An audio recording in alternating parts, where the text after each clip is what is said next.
Au Burkina Faso, avec notre invité Edy Komboigo, président du CDP, le parti de l'ancien président burkinabé Blaise Compaoré. Merci beaucoup d'être avec nous sur ce plateau.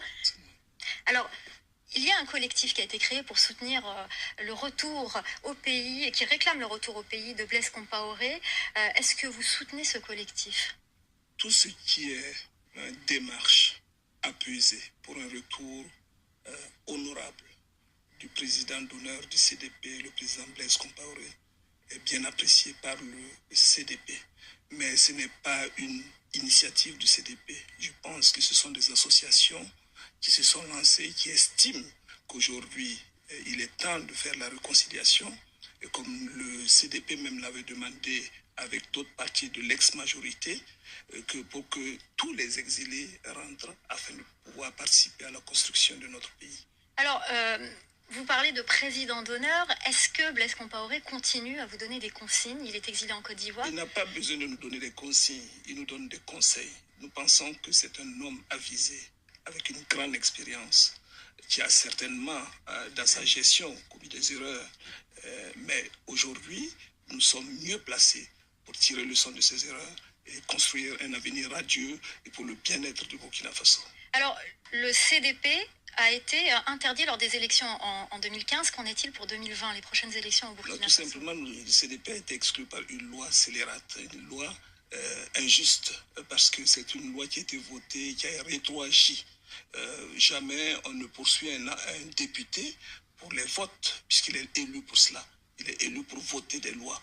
Une loi qui a été posée, et nous sommes allés pour voter, mais jamais on ne saura si la loi aurait été votée ou pas.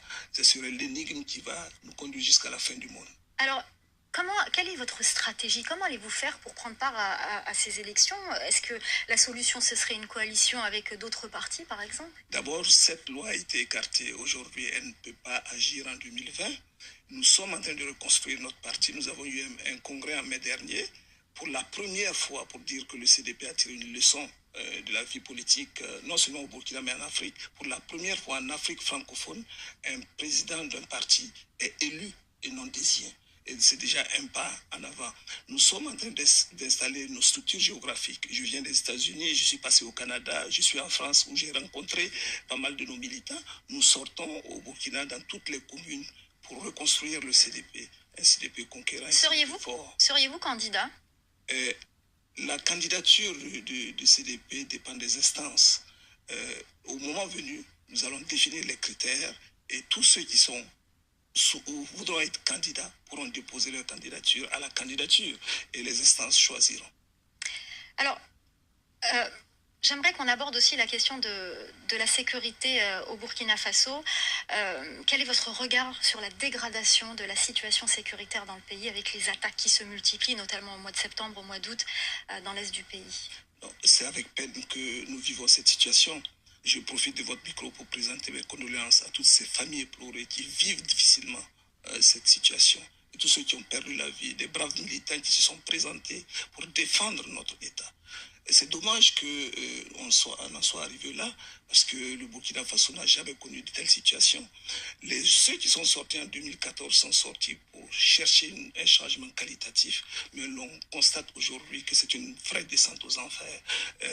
Qu'est-ce que le Burkina a tant fait pour mériter ce qui lui arrive aujourd'hui? Nous pensons que ces gens-là, ces banditismes ou ces djihadistes interviennent dans un pays où il n'y a pas de cohésion sociale, où il n'y a pas d'entente. Alors très rapidement, oui. je vous interromps parce qu'on n'a plus beaucoup de temps. Qu'avez-vous à répondre à ceux qui vous accusent et qui accusent les hommes de l'ancien président de prendre part d'être impliqués dans ces... Mais c'est ridicule de penser que le CDP ou que le président Compaoré puisse engager des initiatives comme ça pour attaquer son propre peuple. Non, nous condamnons avec la dernière énergie ces attaques et nous nous engageons auprès des populations et des forces de défense de sécurité pour soutenir le Burkina, pour ce qu'ils font, pour que la paix revienne au Faso. Merci beaucoup Edy Komboigo, donc président du CDP. Merci d'avoir accepté notre invitation. C'est moi qui vous remercie. Merci.